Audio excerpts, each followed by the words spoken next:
Hello viewers, welcome back to Culture Cart. तो आज हम बात करने वाले हैं नालंदा की और ये वीडियो है नालंदा सीरीज का पार्ट 2। अब बात करेंगे कि पोस्ट गुप्ता वर्ल्ड में नालंदा की क्या स्टेटस था और आज हम करेंगे उसके बारे में बात। एंड वीडियो स्टार्ट करने से पहले मैं आपको ये बोलना चाहूंगी कि don't forget to like and share this video as well as subscribe to our channel. So let's get started. अब हमने देखा कि जो गुप्ता रूलर्स थे उन्होंने कितना ज्यादा पेट्रोनाइज किया बुद्धिज्म को और नालंदा को एक बहुत ही इंपॉर्टेंट एडिफिस न्यूमरस कॉम्प्लेक्स बना दिया। अब बात करते हैं कि जब डिक्लाइन हो गया गुप्तास का तो उसके बाद क्या हुआ नालंदा का। अब मोस्ट नोटेबल पेट्रन इन पोस्ट गुप्ता वर्ल्ड वो थे हर्षा। हम जानते हैं कि किंग हर्षा जो थे वो कन्नौज के रूलर हुआ करते थे और ये हम पुष्यभूति डायनेस्टी से बिलोंग करते थे। अब बात करें कि 7th सेंचुरी एम्परर थे ये कन्नौज के और हर्षा जो थे वो एक कन्वर्ट होकर बुद्धिस्ट बन गए थे।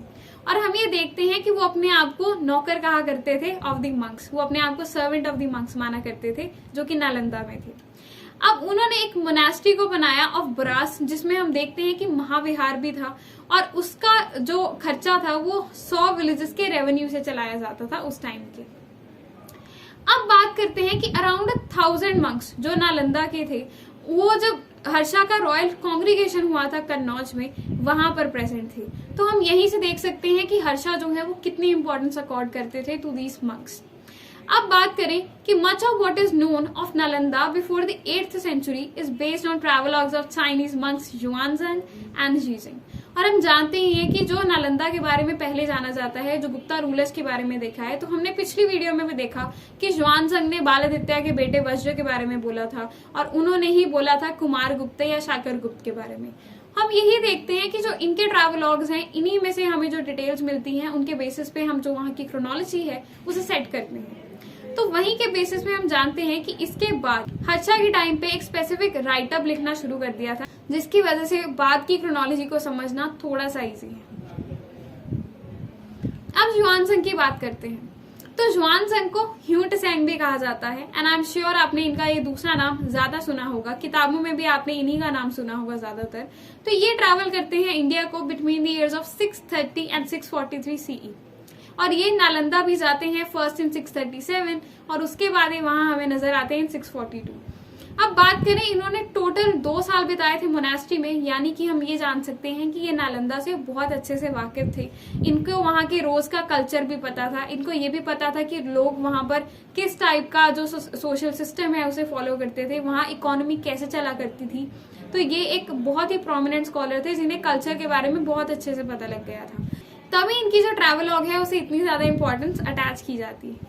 अब बात करें तो इन्हें वार्मली वेलकम किया गया था नालंदा में where he received an Indian name of Mokshadev. तो अगर आपसे कोई पूछे कि क्या आपको ह्यूटसेंग का इंडियन नेम पता है जो उन्हें नालंदा में दिया गया, तो उनका नाम था मोक्षदेव। और इन्होंने जो एक वहां पर महंत थे शीलभद्र, उनके अंडर अपनी गाइडेंस ली और हम ये देखते हैं कि वो एक बहुत इंपॉर्टेंट हेड हुआ करते थे उस इंस्टीट्यूशन के एट दैट टाइम। अब बात करें कि उनका जो एम था वो आर्डियस ओवरलैंड जर्नी टू इंडिया था। उसके बाद वो जाना चाहते थे कि वो बुद्धिज्म के बारे में जितना ज्यादा जान सके वो उतना ज्यादा जानकर वो अपने देश चाइना वापस जाना चाहते थे और वहां जाकर वो एक ज्ञान बांटना चाहते थे और इसीलिए उन्होंने 2 साल का लंबा समय उस टाइम काटा नालंदा में। और हम ये देखते हैं बुद्धिस्ट स्टडीज के साथ उन्होंने बहुत सारे कोर्सेज भी किए यहाँ पर, जैसे ग्रामर, लॉजिक, संस्कृत, और उन्होंने उसके बाद एक महाविहार लेक्चरर का कोर्स भी किया।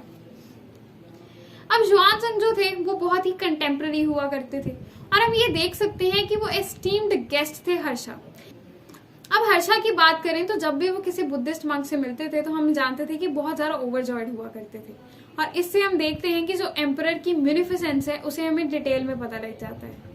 अब ह्यूआनजंग के जो बायोग्राफर हैं ह्यू ली, उन्होंने कहा कि जो वहां पर महायान फिलोसफी है, हम जानते हैं कि हिनायन और महायान बुद्धिज्म जो है ये बुद्धिज्म के ही टेनेट्स हैं, तो महायान फिलोसफी है इसे ज्यादा फॉलो किया जाता था। अब रिपोर्टेडली अब बात करें किंग हर्षा की, उन्होंने पेट्रोनाइज किया नालंदा को during one of his visits to Odisha और हम ये देखते हैं कि उन्होंने इसे स्काई फ्लावर का नाम भी दिया और उन्होंने फिलोसफी भी सीखी यहाँ पर, बुद्धिस्ट फिलोसफीज। अब बात करते हैं जब ह्यूआनजंग चाइना वापस आते हैं तो वो जाते हैं 657 बुद्धिस्ट टेक्स्ट के साथ। तो आप ये देख सकते हैं कि उन्होंने 2 साल यहाँ पे कितने सारे टेक्स्ट को कॉपी किया ताकि वो लेकर जा सकें और वहां भी लोगों को इसके बारे में अवेयर कर सकें।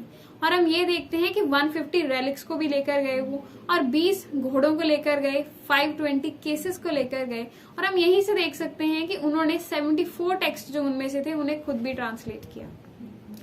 अब डिक्लाइन जो है नालंदा की वो कंकॉमिटेंट है with the disappearance of Buddhism in India, क्योंकि हम जानते हैं कि रिवाइवल ऑफ ब्राह्मणिज्म होना शुरू हो गया था, जिसकी वजह से जो बुद्धिज्म का स्टेट था वो कम्प्लीटली रूइंस में आ गया था नॉर्दर्न इंडिया में। और हम ये देखते हैं कि जब ह्वेनसांग ने ट्रैवल किया था the length and breadth of India, तो ये देख रहे थे कि वो जो रिलीजन है वो ऑलरेडी स्लो डिके में था। तो उसके बाद हम जानते हैं कि जब वो चले जाते हैं उसके कुछ समय से बाद ही ये जो डिके है ये बहुत ज्यादा क्विक होने लग गया और ये बहुत ही ज्यादा बढ़ने लग गया था। और हम यही देखते हैं कि जो बुद्धिज्म की जो पॉपुलैरिटी है वो स्टेडीली लूज होती गई और लोग फिर से ब्राह्मणिज्म की तरफ जाने लग गए। अब बुद्धिज्म की जब पॉपुलैरिटी लॉस्ट हो गई तो उनको जो रॉयल पेट्रोनेज मिला करती थी वो चली गई, और हम यही देखते हैं कि बुद्धिज्म बहुत ही छोटे एरिया में कॉन्ग्रीगेट होकर रह गया। पालस के टाइम पर हमने ये देखा है जो ट्रेडिशनल महायान और हिनायन फॉर्म्स ऑफ बुद्धिज्म है उन्हें तांत्रिक प्रैक्टिसेस इन्वॉल्व करके आगे रखा गया।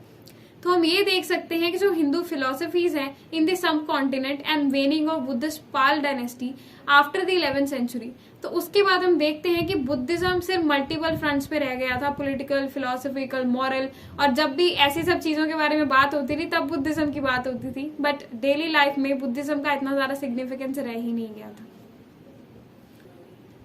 और जब फाइनल ब्लो आया था जो कि बुद्धिज्म को एज अ रिलीजन मिला था, वो जब मुस्लिम इन्वेजन हुई इंडिया की, तो जो उनकी जो एग्जिस्टिंग मोनास्ट्रीज थी जो चल भी रही थी, मुस्लिम इन्वेजन की वजह से, उनकी प्लंडरिंग की वजह से वो सब खत्म कर दी गई।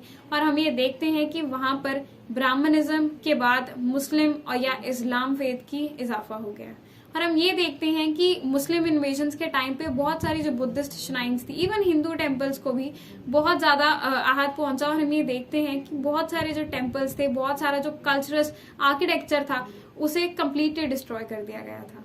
तो इसीलिए हम देखते हैं कि उसके बाद नालंदा रूइंस में ही थी और आज तक हमें नहीं पता है कि वहां पर जितने कॉम्प्लेक्सेस हुआ करते थे वो दिखते कैसे थे। Well, this was all about Nalanda and I am sure कि आपको इन दोनों वीडियोस में से बहुत कुछ पता लगा होगा नालंदा के बारे में। And if you want that we should bring a dedicated video on a topic of your choice, then don't forget to leave the name of the topic in the comment section and we will bring a dedicated video on that very soon. On that same note, thank you so much for watching. Don't forget to like and share this video as well as subscribe to our channel. It's a wrap.